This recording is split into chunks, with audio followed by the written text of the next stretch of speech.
Hey guys, tonight we begin with something a little darker. You think your commute is bad? Let's talk about what happened when you upset a Roman emperor. Forget the quick and merciful punishments you see in movies. The truth is, ancient civilizations turned retribution into an art form, one that could last for days, sometimes weeks. These weren't just punishments, they were public spectacles, psychological warfare, and very deliberate messages to anyone watching. We're going back thousands of years tonight, to a time when justice looked nothing like what we'd recognise today. From the Roman Empire to ancient Persia, from the dungeons of medieval Europe to the far reaches of the Mongol Empire, we'll explore the methods that kept entire populations living in fear. And I'll be honest with you, some of these are hard to even imagine, but understanding them gives us a window into how far humanity has come, and how differently ancient cultures viewed power, control, and human life itself. So, before you get comfortable, take a moment to like the video and subscribe, but only if you genuinely enjoy what I do here. And let me know in the comments where you're tuning in from and what time it is for you. It's always fascinating to see who's joining us from around the world. Now, dim the lights, maybe turn on a fan for that soft background hum, and let's ease into tonight's journey together. We'll start with one of the most infamous methods in history, one that made even hardened soldiers think twice before crossing their emperor. Chapter 1. Welcome to your worst day ever. You think you're having a bad day? Think your commute's rough, your boss is unreasonable? Maybe you're dealing with jury duty? Let me introduce you to ancient Persia, where the justice system made modern traffic court look like a Caribbean vacation. It's sometime around 400 BCE and you've really messed up. Maybe you insulted the wrong nobleman.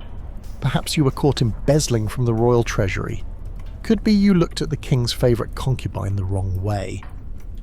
The specifics don't matter much now, because here's the thing about Persian justice. They weren't big on proportional responses. No appeals process, no lawyers arguing technicalities, no plea bargains or community service options.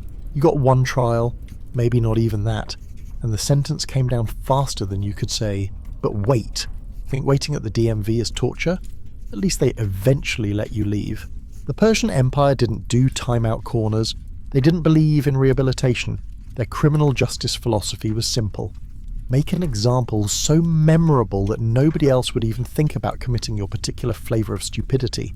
And brother, they had creativity to spare. Public executions weren't just legal proceedings, they were entertainment, social events, the ancient Persian equivalent of must-see TV. Families packed lunches, children got the day off from learning their cuneiform tablets. Everyone gathered in the public square because, hey, free show, you're standing there now, hands bound, surrounded by faces you recognise. That's your neighbour, there's the baker who sells you flatbread every morning, your cousin waving from the back. They're all remarkably cheerful considering you're about to die horribly. But they're not here for a quick beheading, that would be merciful. Boring even. The Persians had something special planned for crimes like yours. They're bringing out 2 boats, not the kind for a pleasant river cruise, not ships to carry you into exile. These are small rowing boats, and the way the executioners are looking at them, then at you, then smiling. That smile tells you everything and nothing simultaneously. Your worst day ever is just beginning, and it's going to last a while. Chapter 2. The Boats. Not a romantic cruise.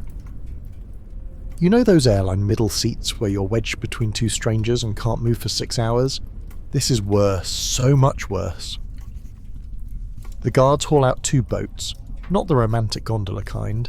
These are narrow, hollowed-out logs or rough wooden vessels that look like someone tried to carve a canoe and gave up halfway through.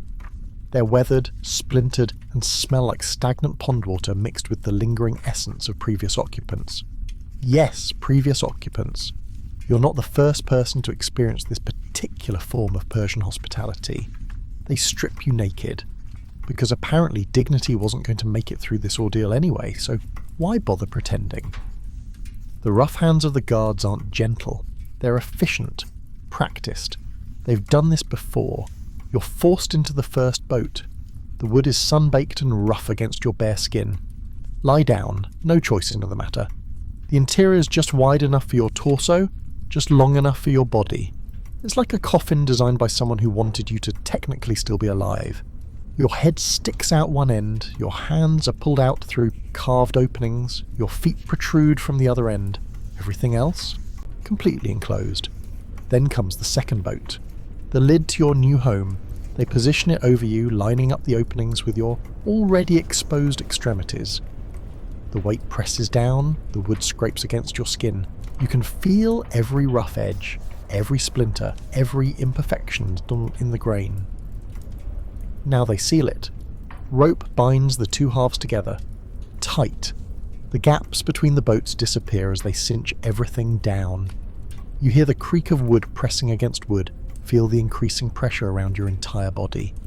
It's like being vacuum sealed, if vacuum sealing machines were invented by sadists. You can't move. Not really. Maybe you can wiggle your fingers, possibly shift your head an inch or two, but your torso, your legs, your arms, completely immobilized. The boats press against every inch of your body from neck to ankles. It's not tight enough to crush you. That would end things too quickly. But it's tight enough that you'll never forget it's there. The rough wood digs into your ribs with each breath. You can feel your own heartbeat pounding against the unforgiving surface. Sweat begins forming immediately in this wooden prison. There's nowhere for it to go. Welcome to your new accommodations. You're going to be here a while. Bamhor. Chapter 3. The Milk and Honey Treatment. Not what it sounds like. So you're strapped into your wooden coffin boat combo and you're probably thinking things can't get worse. Spoiler alert. They can. They absolutely can. Here's where the Persians get creative with their room service. Guard approaches with a bowl. You're thinking water, right? Maybe some bread? Wrong. It's milk and honey. Sounds delightful.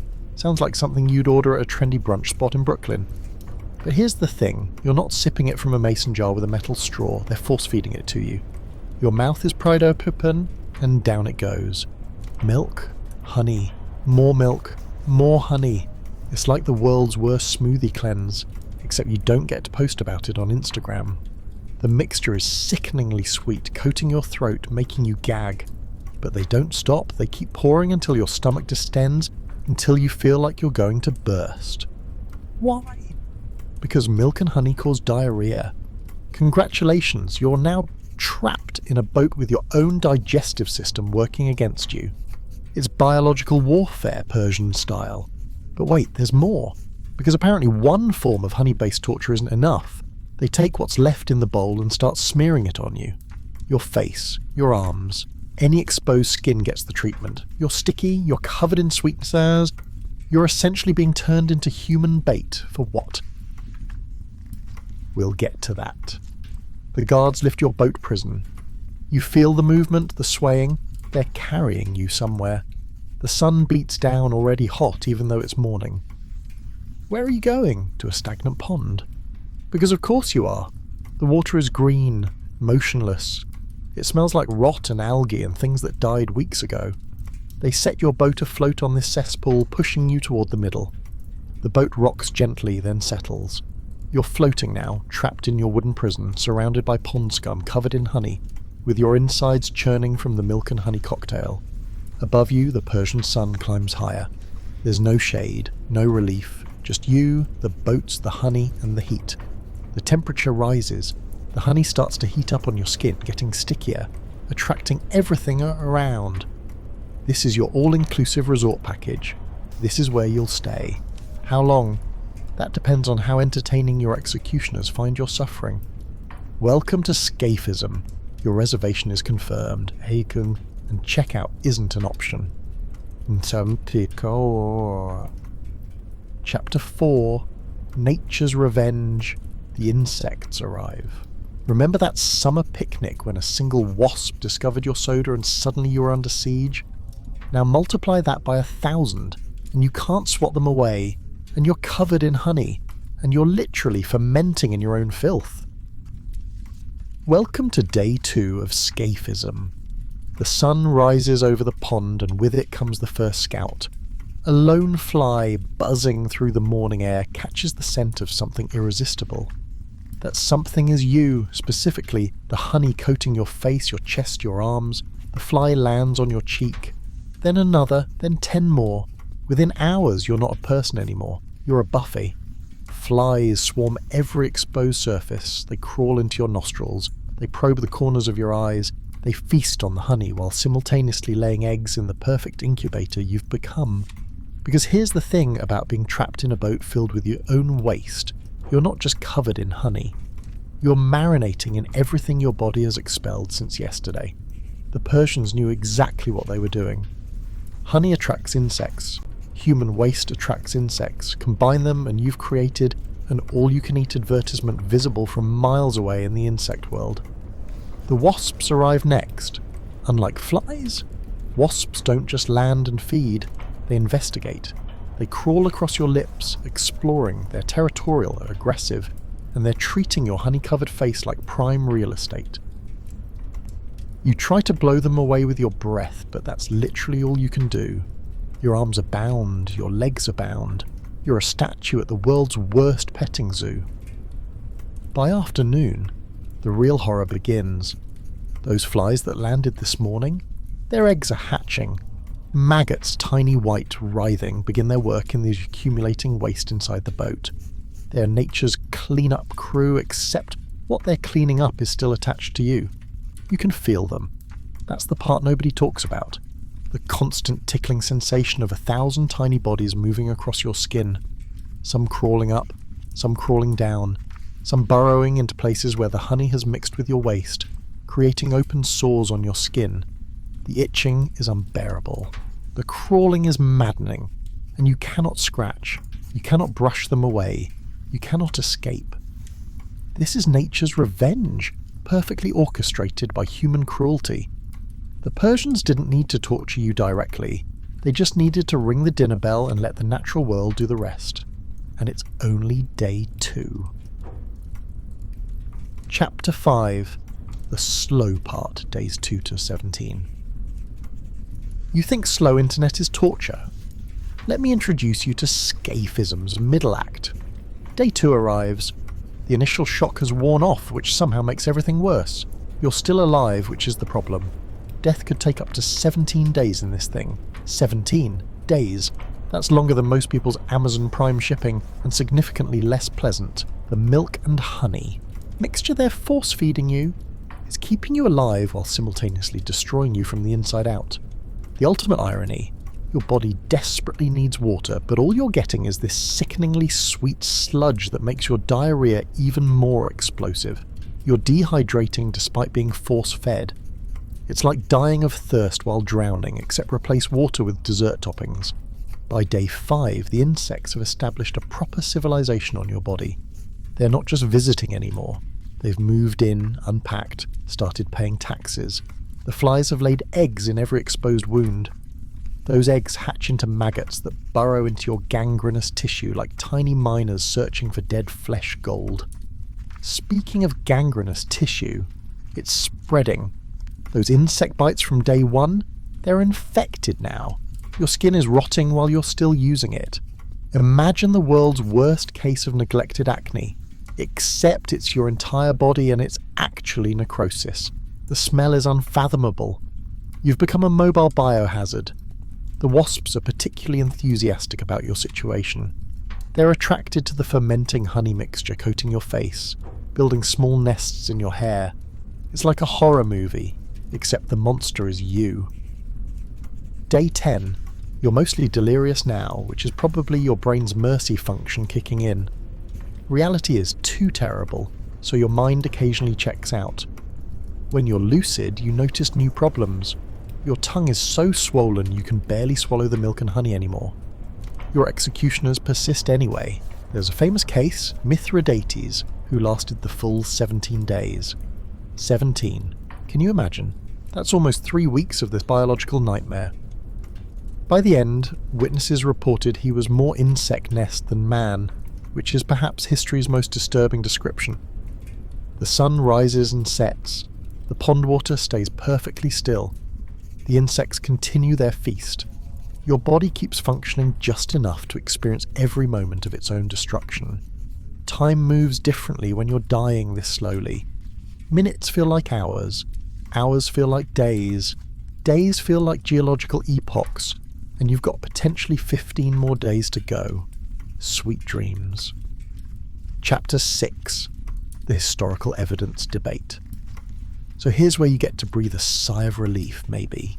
Because when you dig into the actual historical evidence for Scaphism, things get murky fast.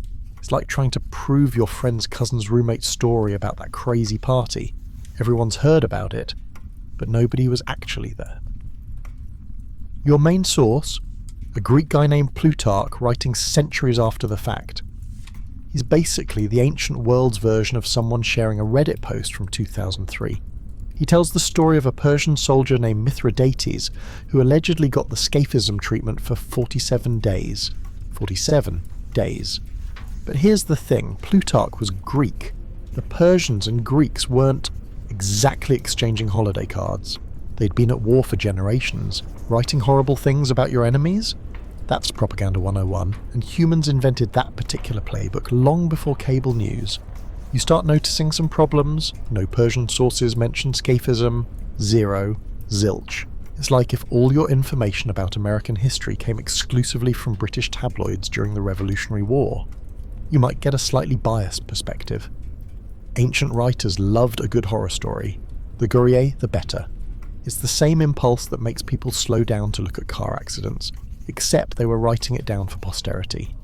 Herodotus, the father of history, also reported giant ants that mined gold and Arabians who harvested cinnamon from bird nests, so, grain of salt.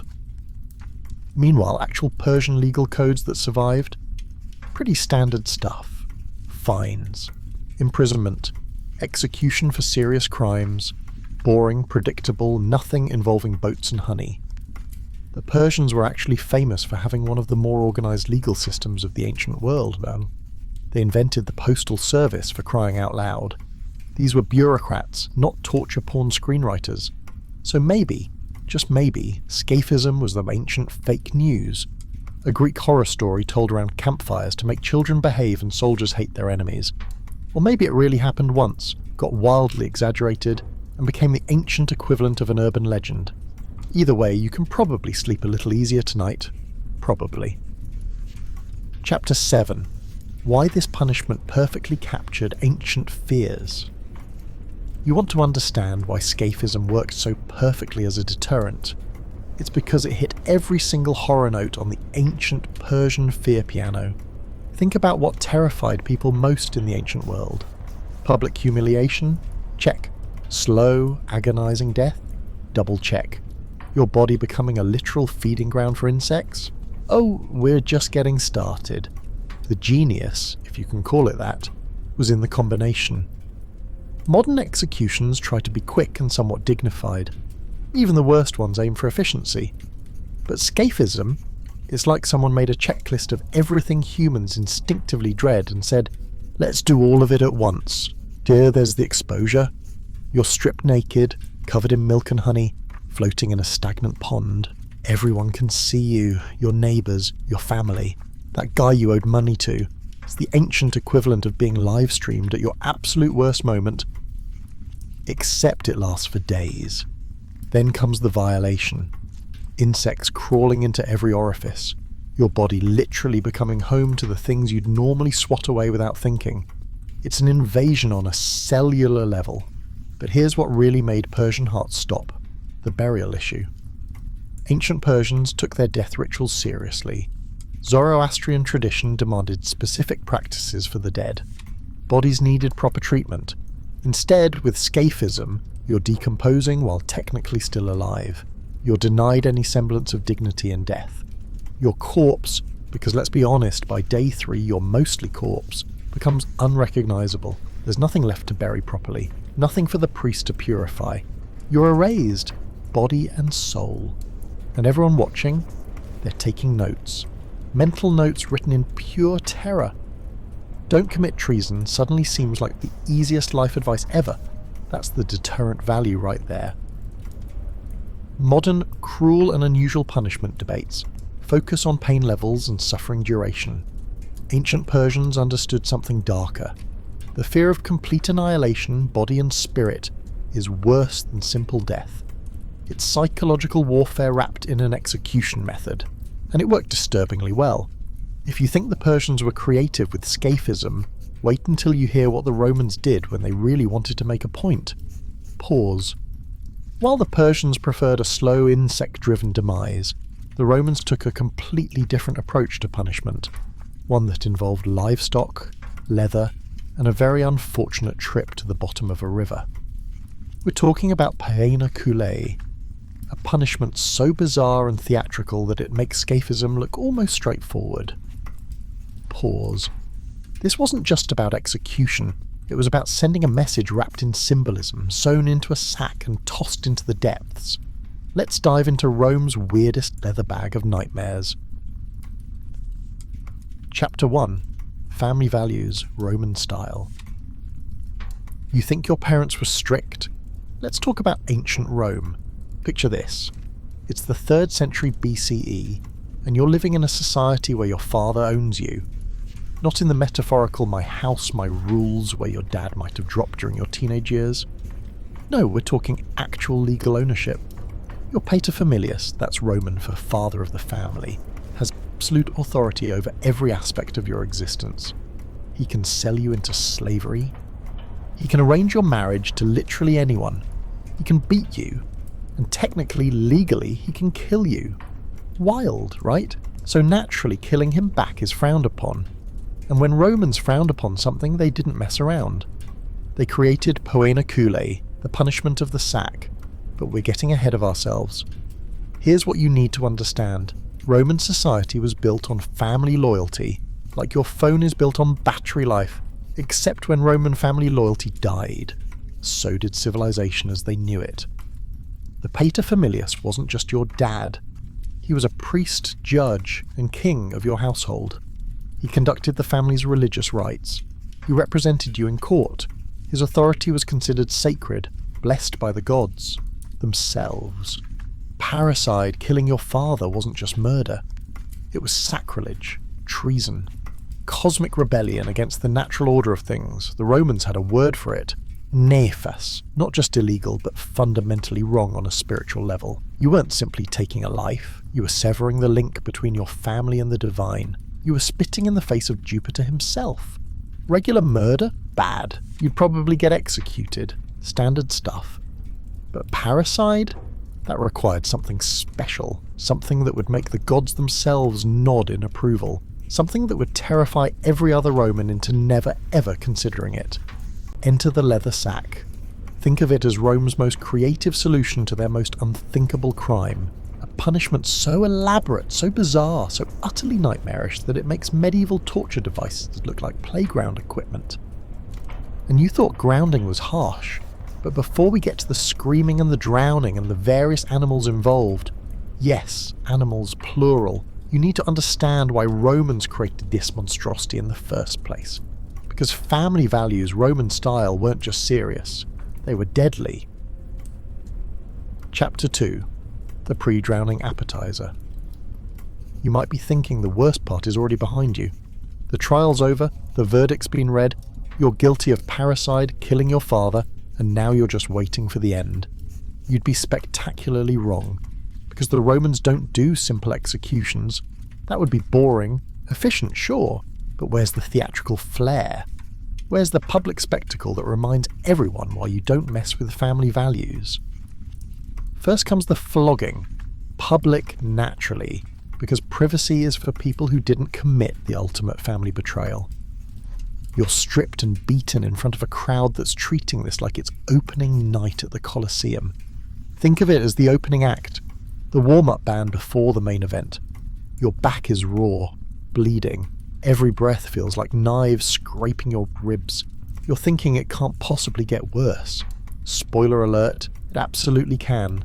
Next, they sew you into a leather sack. Not just any sack, a specially prepared one, because the Romans are nothing if not thorough about their nightmare fuel.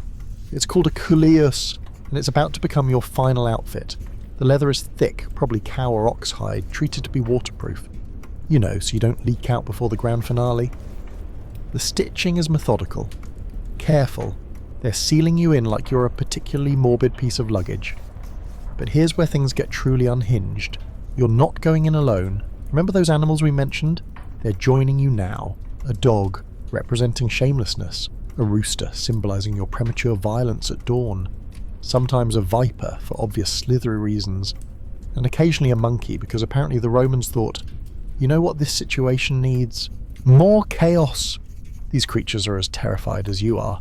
The dog is snarling, clawing, the rooster is screeching, wings beating against your face.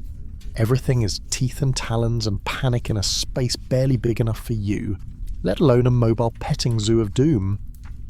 The crowd is eating this up. Children are watching, senators are nodding approvingly. This is Rome's version of must-see TV, and you're the star of the worst reality show ever conceived. The leather sack is getting tighter as they prepare the final knots. You can smell animal fear mixed with your own blood leather, and the bedros ear riffraner waiting nearby. The sack gets hoisted up. You feel yourself lifted, swaying, and you haven't even gotten to the water yet. Chapter 3. Your new roommates. A dog, rooster, viper, and monkey. So you've committed parricide, killed your father, mother, or another close relative. And now you're being sewn into a leather sack with what can only be described as the world's worst petting zoo. Let's meet your roommates, shall we, Ovi? First up, the dog. Man's best friend, right? Wrong. This dog isn't here for cuddles. In Roman society, dogs symbolise loyalty. They guard homes, they protect families. They are the ultimate symbol of devotion, which makes it absolutely perfect for your punishment, because you've betrayed that loyalty in the worst possible way. The dog represents everything you destroyed when you killed your own kin. It's like bringing a wedding cake to a divorce party. The irony is the point. Next, we have the rooster. Yes, a rooster.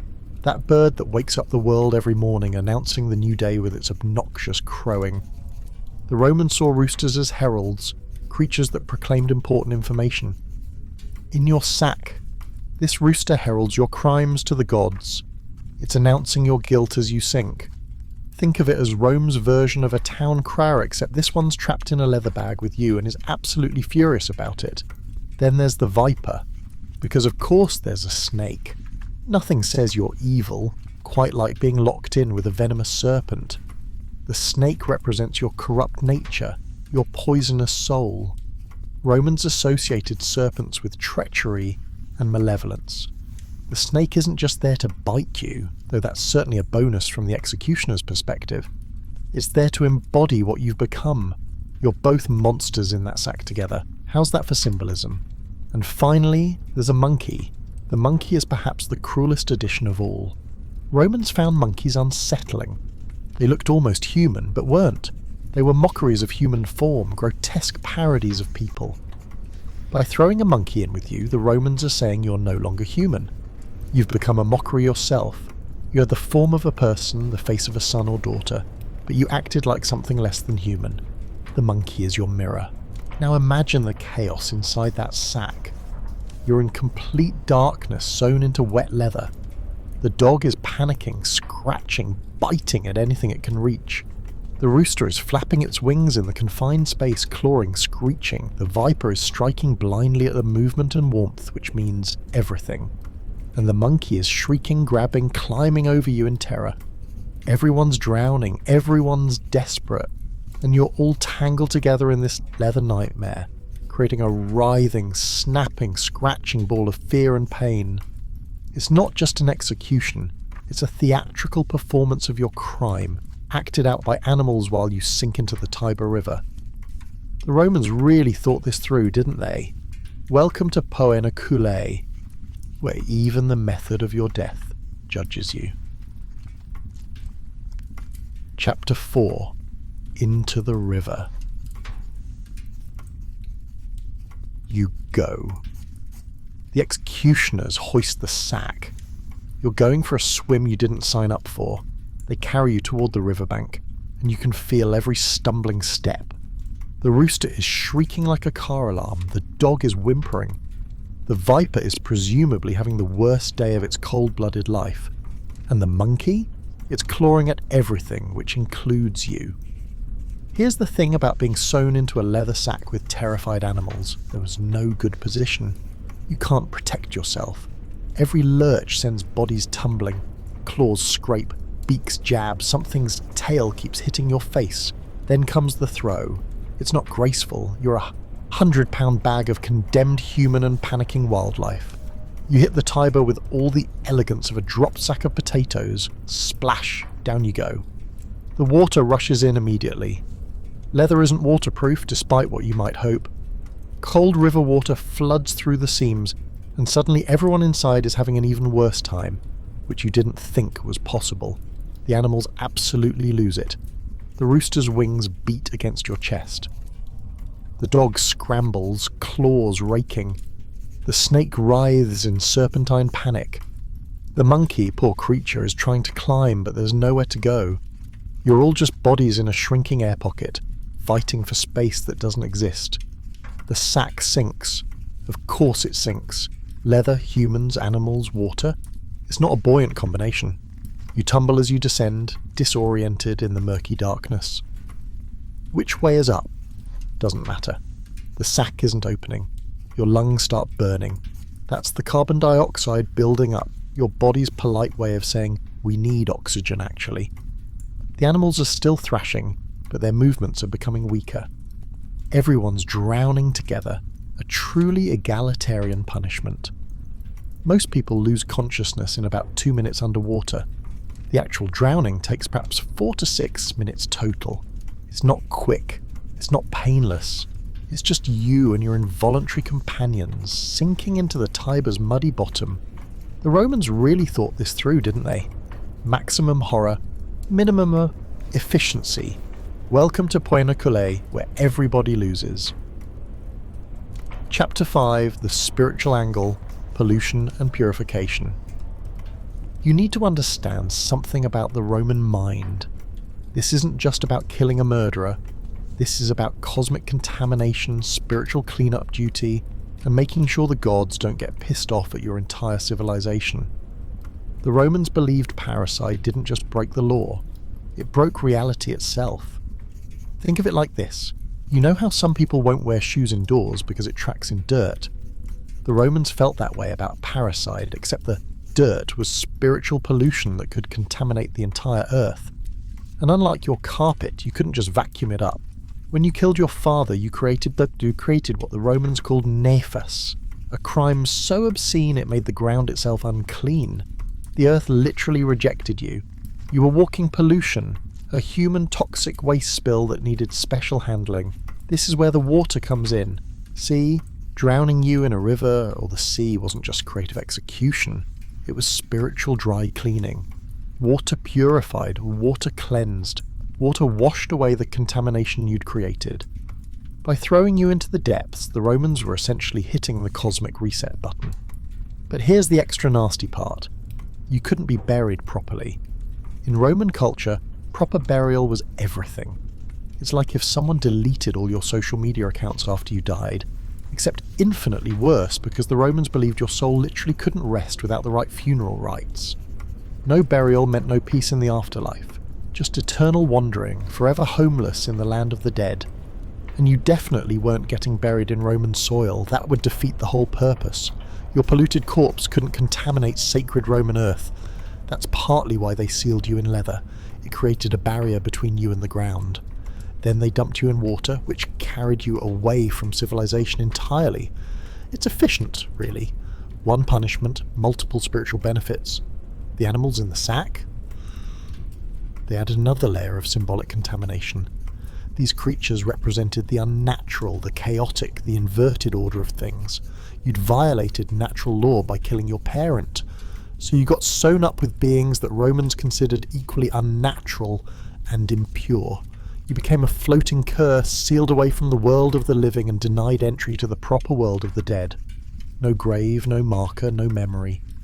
Just you and your animal companions sinking into the depths, taking your pollution with you. The Romans didn't just want you dead. They wanted you gone, erased from earth, society and spiritual existence itself.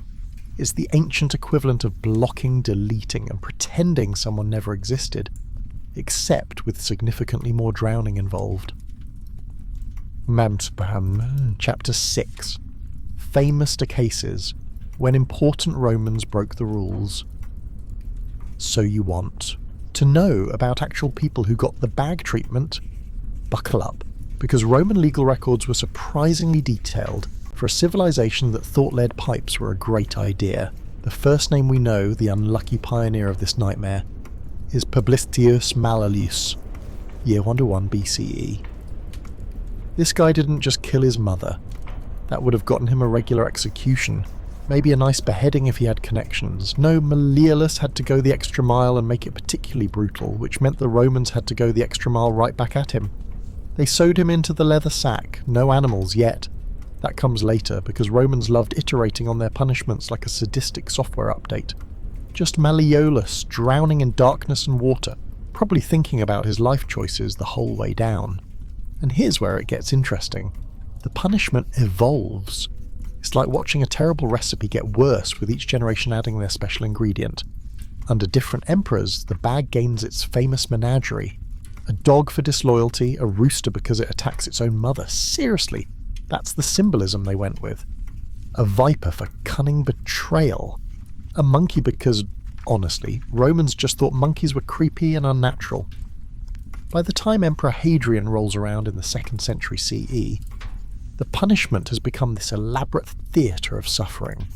You're not just getting executed, you're getting executed with a full supporting cast of confused, angry animals, all of you sewn into leather that's getting tighter as it gets wet, sinking into the Tiber while Rome watches from the shore. Under Constantine in the 4th century, things somehow get worse. Now they're beating you with rods first. Now they're parading you through the streets so everyone can see what happens when you break the ultimate taboo.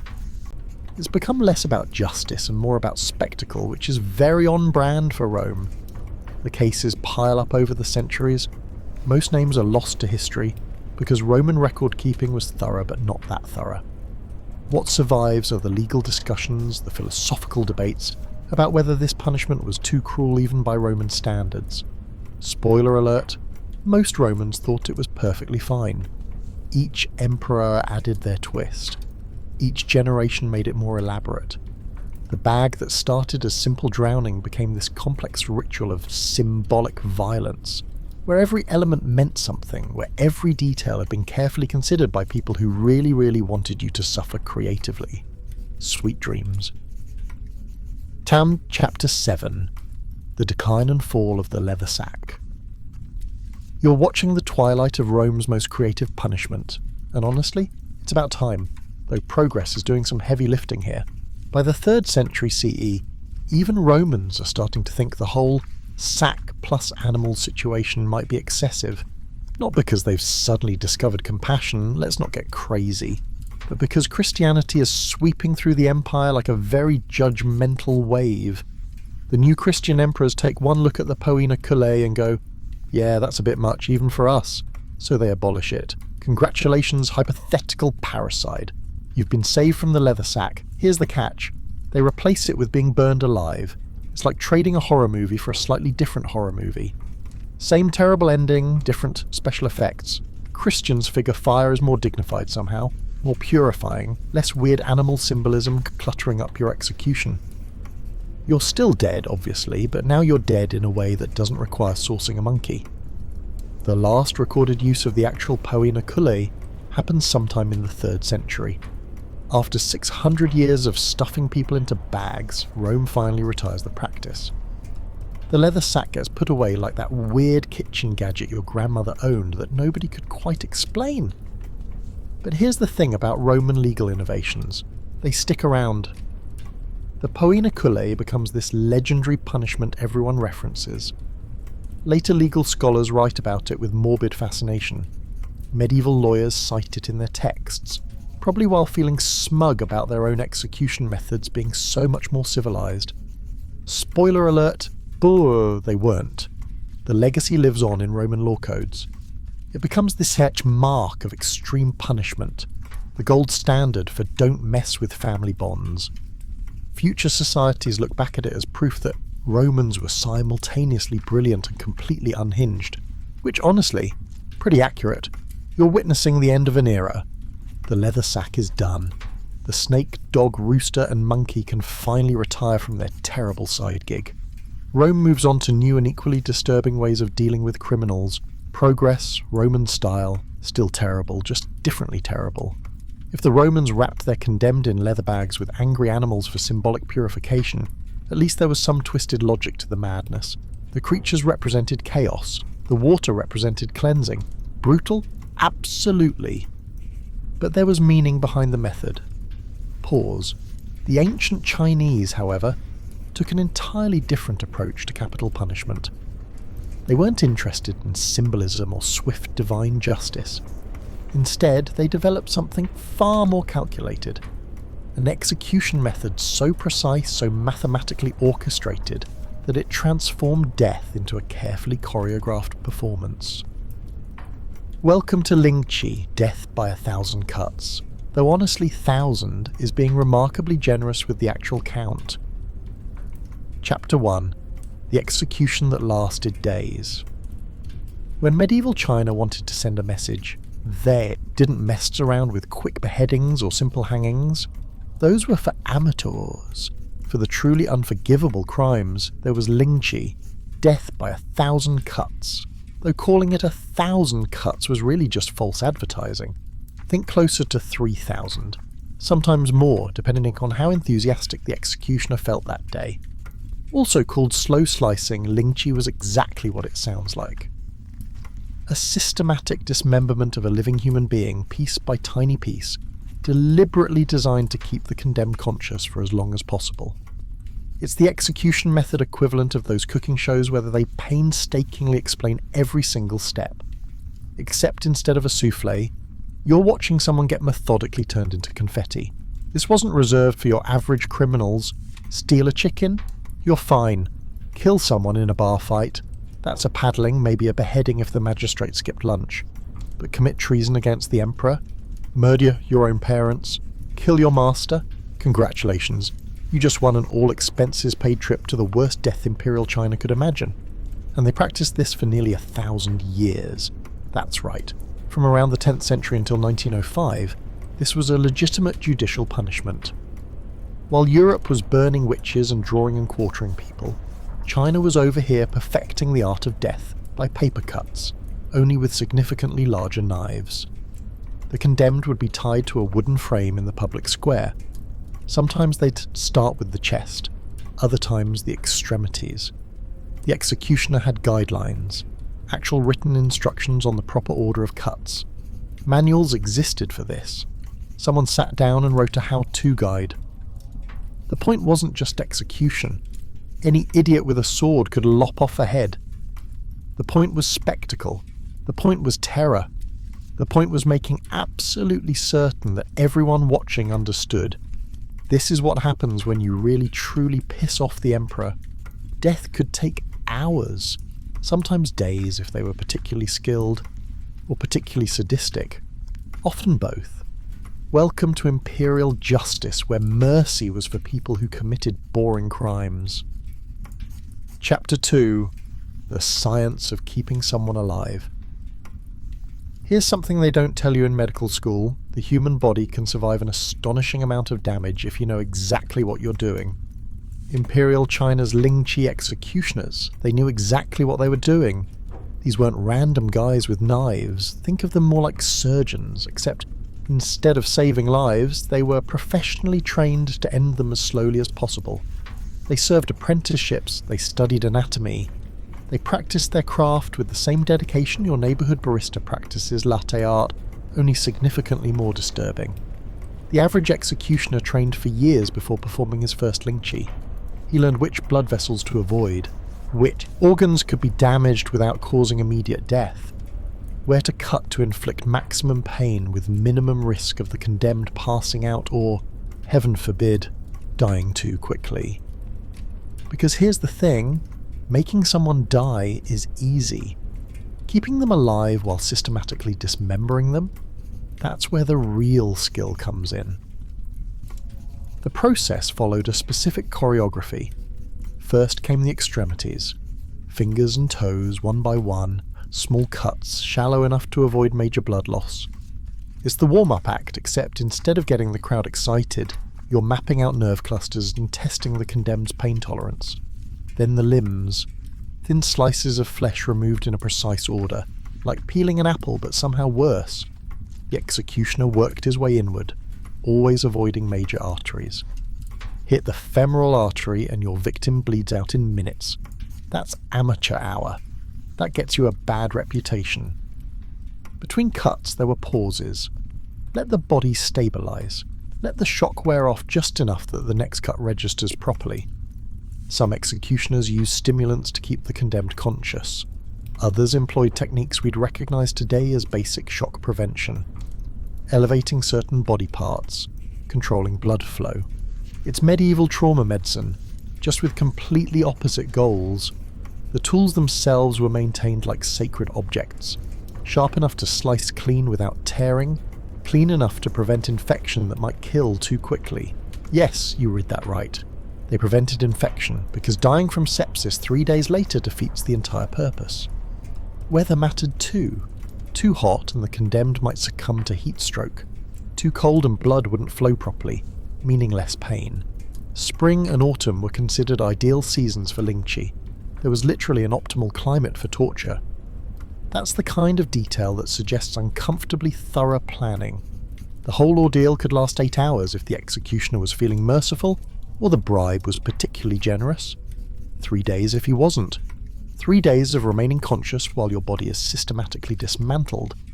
3 days of experiencing pain most people can't imagine lasting 3 minutes. And through it all, a crowd would gather. Watching, sometimes cheering, often buying pieces of the condemned afterward for traditional medicine purposes, but we'll get to that delightful detail later. For now, just appreciate the deeply unsettling expertise required to keep someone alive while actively killing them. Chapter 3. The actual process. A grim inventory. So here's where we get into the mechanics, and fair warning, there's a reason this execution method didn't make it onto decorative plates. The victim gets tied to a wooden frame. Not like a St. Andrew's cross situation you'd see in a castle dungeon. Think more like a sturdy pole with strategically placed restraints, arms spread, legs bound, everything exposed. It's erected in a public square because privacy wasn't really a thing when you'd committed crimes against the emperor. The whole point was spectacle, entertainment for the masses minus the popcorn. Then comes the cutting. Not random hacking, this was systematic, methodical. The executioner followed a pattern like he was following a recipe. Except instead of Julia Child making coq au vin, it's removing pieces of a human being in a specific order. Extremities first, typically. Fingers, toes, ears, the fleshy bits that hurt like hell but won't kill you quickly. Think paper cuts. But if paper cuts were orchestrated by someone with a very sharp knife and zero interest in your comfort. The number of cuts varied wildly depending on what you'd done. Kill a regular person. Maybe 10 cuts. Quick and dirty, relatively speaking. Commit treason against the emperor? Conspiracy? Patricide? Congratulations. You've just unlocked the deluxe package. Up to 3,000 cuts. Some sources say the executioner had to hit exact numbers or he'd be punished himself. Nothing like job performance metrics tied to human dismemberment. Each cut was shallow. That's the whole point of Lingchi. Deep cuts mean blood loss, which means unconsciousness, which defeats the purpose. The goal was consciousness, awareness, making someone experience every single moment of their dying. Sometimes they gave the victim opium beforehand. Historians debate whether this was mercy or actually a way to keep someone conscious longer, because nothing says efficient execution like preventing someone from fainting from the pain. The cuts continued. Chest, thighs, shoulders, layer by layer, piece by piece as spectators watched. Sometimes they cheered, sometimes they bought pieces of the victim's flesh afterward because supposedly it had medicinal properties. Yes, you read that correctly. We're not unpacking that particular bit of cultural belief right now. Eventually, mercifully, came the final cut, either to the heart or a decapitation, the thing that actually ended it. After hours of what can only be described as the worst experience a human body could endure. And that, in considerably sanitized detail, was Lingchi. The execution method so brutal that even Imperial China eventually said, "You know what? Maybe this is excessive." Chapter 4, The Photographer Who Documented the Undocumentable. So here's where our story gets really complicated, ethically speaking. It's the early 1900s, China's still doing Lingchi, but now there's this new technology floating around called photography. And wouldn't you know it, some Western observers decide these executions would make absolutely fantastic photo opportunities. You know, for posterity, for science, for all those reasons that sound noble but feel deeply wrong. Enter our photographers. Mostly French soldiers stationed in China, armed with their newfound cameras and apparently zero sense of maybe I shouldn't document someone's worst day ever. They set up their equipment at execution grounds like they're photographing a particularly interesting building. Adjust the exposure, frame the shot, get the lighting just right. The resulting images are exactly as horrifying as you'd imagine. These photographs eventually made their way back to Europe, where they caused an absolute sensation. People who'd read about Lingchi in travel accounts suddenly had visual proof. This wasn't some exotic myth or exaggerated tale from distant lands. This was real. This was happening. This was a human being experiencing unimaginable suffering while someone operated a camera nearby. The shock rippled through Western societies. Newspapers published them. They circulated in academic circles. Some people collected them, which tells you something deeply uncomfortable about human nature. The images became ammunition for politicians and activists arguing that China needed to modernize, which was often code for become more like us. And here's the thing, the international pressure actually worked, sort of. These photographs contributed to the eventual banning of Lingchi in 2005. So in a twisted way, documenting this horror helped end it. But let's sit with the ethical nightmare for a moment. Someone dying in agony became a photographic subject. Their final moments turned into objects of curiosity, horror, fascination. The photographers didn't stop the executions. They didn't help. They just watched through a lens, click, advanced the film, click again. Today, historians debate whether we should even look at these images. Do they serve an educational purpose, or do they just perpetuate the violation that happened when they were taken? Is sharing them continuing the exploitation, or is pretending they don't exist a form of historical denial? There's no clean answer here, no comfortable position to take. What we do know is this. Someone thought it was appropriate to document another person's torture execution. Someone else thought it was appropriate to publish those images. And enough people thought it was appropriate to look at them that they created political pressure for change. The photographs exist. The questions remain. Chapter 5. Philosophy Behind the Punishment. Let's talk about why anyone thought this was a good idea. In Imperial China, everything operates on cosmic harmony. Seriously. The Emperor isn't just some guy with a fancy hat and a palace. He's the son of heaven, maintaining balance between the celestial realm and the earthly one. Think of him as a cosmic middle manager, except his performance reviews determine whether there are floods or famines. Confucius built this whole system on hierarchy. Everyone has their place. The emperor above the officials, officials above the merchants, merchants above the peasants, husbands above wives, parents above children. It's like a massive organisational chart, except you can't just quit and find a better job. When someone commits a serious crime, they're not just breaking a law. They're ripping a hole in the fabric of reality itself. They're disrupting the cosmic order. It's like spilling coffee on the universe's favourite shirt. So the punishment has to match the disruption. Stole some rice? Maybe you lose a hand? Killed someone? You're probably getting beheaded. But committed treason? Tried to overthrow the emperor? Poisoned your own father? Now you've really gone and done it. These crimes aren't just illegal. They are cosmically offensive. You've essentially told the heavens to go fuck themselves. And the heavens, through their earthly representative with the fancy hat, are not amused. Lingchi exists for these worst of the worst offenders. Parricide, treason, rebellion, killing multiple people in particularly heinous ways. The punishment must be proportional to the cosmic chaos you've caused. One quick death. Too easy. That wound in the universe needs serious healing, so they make your death last. They make it visible, they make it a spectacle. Which brings us to the public execution part. These aren't held in dark dungeons. They're in marketplaces, town squares, wherever the most people can gather and watch. Because this isn't just about punishing you, it's about restoring the community. Everyone in attendance participates in cosmic restoration. They witness justice, they see order reimposed. The collective watching becomes a ritual of societal healing. Your suffering cleanses the disruption you caused.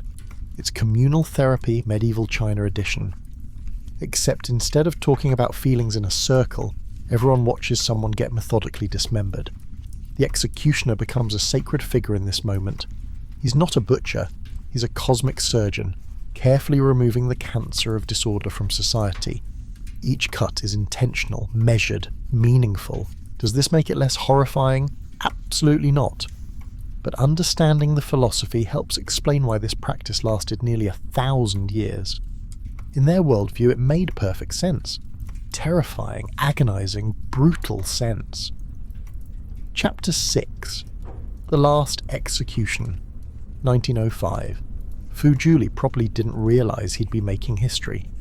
When he murdered his master, because apparently that seemed like a good idea at the time, he couldn't have known he'd become the last person to experience China's most creative punishment. Lucky him! It's 1905. The Qing dynasty is falling apart faster than your New Year's resolutions. Western powers are breathing down China's neck, going, "Hey, maybe stop slicing people into confetti." It's the imperial version of peer pressure, except the peers have gunboats and very strong opinions about modernization. The photographs from Fu Juli's execution would become infamous. A French soldier snapped pictures like he was documenting a tourist attraction, which is deeply weird when you think about it. These images would circulate through Europe, becoming the Victorian equivalent of viral content. Check out this barbaric Oriental practice, they'd say, conveniently forgetting their own guillotines and drawing and quartering habits. Hypocrisy. It's a timeless tradition. Fu Juli receives opium before his execution. It's a mercy, though calling anything about this process merciful is like calling tornado a strong breeze. The executioner makes his cuts. Muscle here, flesh there. The crowd watches because public execution is still considered acceptable entertainment. It's basically medieval Netflix, except everyone has to stand. 3 days later, on April 24th, 1905, the Qing government officially abolishes Lingchi. Done. Finished. After nearly 1,000 years of creative cruelty, China decides maybe there are better ways to handle crime. Revolutionary concept. The abolition is part of broader legal reforms. China is scrambling to catch up with a world that's already invented telegraphs and trains and decided that maybe torture shouldn't be government policy. Is the ultimate historical plot twist. The punishment designed to demonstrate imperial power becomes the symbol of why that power needs to end. Fu Juli's execution marks the end of an era. No more death by 1,000 cuts. No more public demonstrations of state-sanctioned slicing. The practice that terrorized criminals and fascinated scholars for centuries disappears into history books, leaving behind only those disturbing photographs and countless questions about what humans will do to each other when given official permission. Progress tastes like relief mixed with regret for taking so long. Chapter 7. Legacy and Modern Misunderstandings. So here's something wild. You've probably said death by 1,000 cuts at least once this month, without thinking about actual knives. Maybe your boss keeps adding tiny tasks to your workload. Maybe your partner won't stop asking if you're okay every 5 minutes. Maybe it's just the slow erosion of your will to live caused by subscription services raising prices by $2 at a time. We say it all the time. We don't picture what it actually meant. The phrase entered English in the early 1900s, right around when Lingchi was abolished. Western newspapers loved it. Absolutely ate it up. They printed photographs. Yes, photographs exist and no, you don't want to see them, with breathless headlines about Oriental barbarism and savage justice. Never mind that Europe was still publicly executing people. Never mind the breaking wheel where executioners systematically shattered every major bone in a person's body. Never mind drawing and quartering, which involved disemboweling someone while they watched. Never mind burning people alive, which happened with disturbing regularity. But sure, China was the barbaric one. Western fascination created this distorted legend. The cuts multiplied in retellings. First it was 1,000, then 3,000. Some accounts claimed 10,000. People added details that never existed. Cuts arranged in specific patterns. Organs removed in prescribed sequences. Family members forced to participate. The reality was bureaucratic and regulated. The sensationalism was pure invention. Fast forward to now. Death by 1,000 cuts means something completely different. It's a metaphor for slow decline, small damages accumulating, the gradual destruction of something through minor acts rather than one dramatic blow. Relationships end this way, democracies erode this way. Your motivation to exercise dies this way. The phrase perfectly captures a universal human experience, the awareness that big disasters aren't what kill most things. It's the tiny repeated wounds, the small betrayals, the microaggressions that add up. Which is ironic, really. We borrowed a term from what we considered barbaric foreign justice and turned it into something we all understand intimately. We took the literal horror and made it metaphorical, then applied it to everything from environmental policy to software updates. The condemned man in 1904 never imagined his execution method would someday describe someone's experience with customer service. History's funny that way. Video outro. And that concludes tonight's journey through these quiet wonders. I hope you found a moment of peace here, a gentle space to let your thoughts settle like leaves drifting slowly to the ground. Thank you for spending this time together. In our busy world, choosing to slow down, to breathe, to simply be present, that's a gift you've given yourself tonight.